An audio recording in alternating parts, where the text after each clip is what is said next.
There's very few things as stressful as saying you now have a life-threatening disease and probably it's going to kill you. I was in rehab when I found out I was HIV positive. I had both Hep C and HIV. And I thought my world was going to crumble.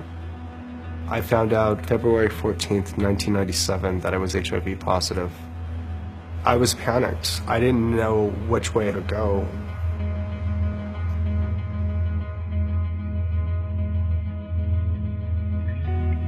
I was a benefits analyst for many, many years, and I worked at several health plans. I was in my place for 20 years. My landlady died. And then in a really aggressive judicial process, I found myself locked out of my place. I ended up out on the street after a few months because I exhausted my friends' couches. I came here in 1968. I was 11 years old, from El Salvador. There was very few immigrants, so there was no such thing as English as second language class, so it forced me to learn English. I wanted to find out about the SAT tests. I asked my high school counselor. She said, "Oh, don't worry about it. You know, you being here is a fluke." That's what she told me. You know, I'm a Latina. You know, it's the early 70s. When I took the SAT test, I scored 1,400, which put me in the top 1 percentile of the nation. You could be really bright and still do stupid things. My husband sold drugs. He used drugs too, and then I used drugs, and after he died I started really using more drugs, and which is how I got HIV infected. When someone has a life-threatening illness, it triggers the fight or flight response, and the fight or flight response lowers immunity. And so there's a vicious circle that happens.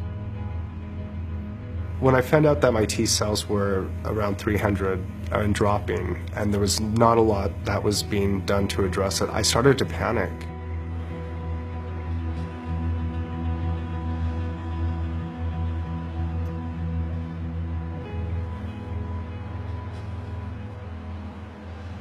It was tough living day to day with all the stress and not knowing what to do because we're not taught coping skills.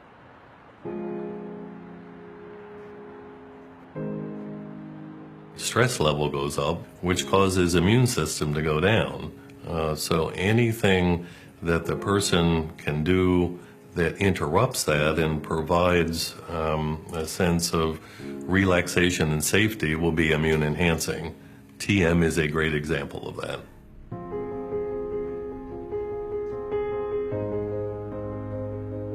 I came to Transcendental Meditation through a flyer that the San Francisco Foundation posted.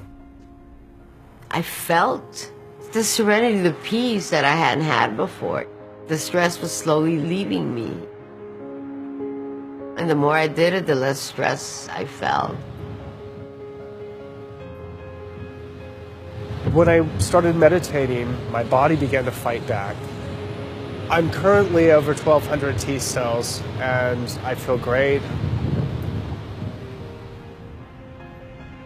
3 months into me meditating consistently twice a day, I went from having like 215 T cells to 358, which is like 125 surge in that 3 months time, which I had not had ever in my time living with HIV.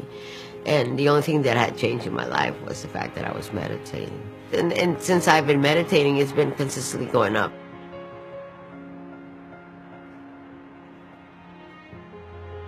When someone feels empowered, it also helps immune function.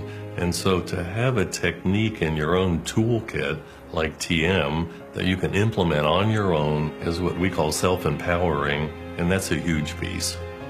Who would have thought 20 minutes in the morning and 20 minutes in the afternoon was going to have such a profound effect of benefit in my life, you know? I used to walk with a cane. And since I started meditating, I no longer use a cane.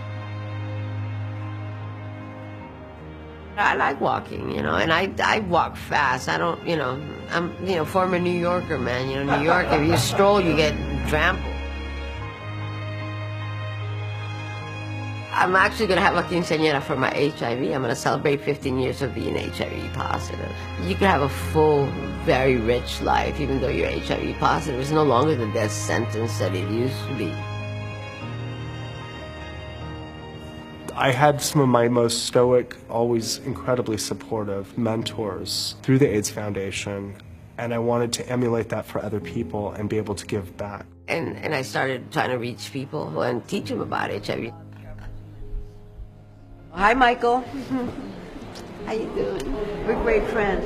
We volunteered together. In the name of Hep C prevention And and HIV, definitely.